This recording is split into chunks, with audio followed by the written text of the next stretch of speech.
وزیر اعلیٰ پنجاب کی خصوصی انسپیکشن ٹیم کا DHQ ہسپتال کیمپس خوشاب کا دورہ، طبی سہولیات کی فراہمی کا جائزہ۔ وزیر اعلیٰ پنجاب محترمہ مریم نواز شریف کی اسپیشل ٹیم خوشاب کے سربراہ ممبر پنجاب اسمبلی ملک محمد آصف بہا اعوان نے ضلعی ہیڈ کوارٹر ہسپتال خوشاب کیمپس کا تفصیلی وزٹ کیا۔ وزٹ کے دوران انہوں نے ٹراما سینٹر کا تفصیلی جائزہ لیا، مریضوں کی عیادت کی اور ان کے ساتھ آئے ہوئے لواحقین سے ادویات کی فراہمی کے متعلق پوچھا گیا۔ ٹراما سینٹر خوشاب میں 2 کروڑ روپے کی لاگت والی نئی ایکس رے مشین کو چیک کیا۔ ہسپتال انتظامیہ کی کاوش سے نئی بننے والی فارمیسی کا جائزہ لیا۔ سربراہ انسپیکشن ٹیم نے ریو میپنگ میں شروع ڈائگنوسٹک بلاک، لیبر روم اور آپریشن تھیٹر کے کام کو جلد از جلد مکمل کرنے کے متعلق SDO کو ہدایت کی۔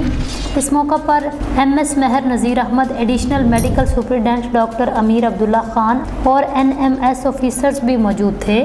MS آفس میں ڈاکٹر آصف محمود احمد قاضی نے تفصیلی بریفنگ دی اور ملک محمد آصف بہا اعوان نے ہدایت کی تمام ملازمین اپنی حاضری کو یقینی بنائیں، خوشاب کی عوام کو بہتر سے بہتر سہولیات میسر کرنے میں ہرگز کوئی کسر نہ اٹھا رکھی جائے۔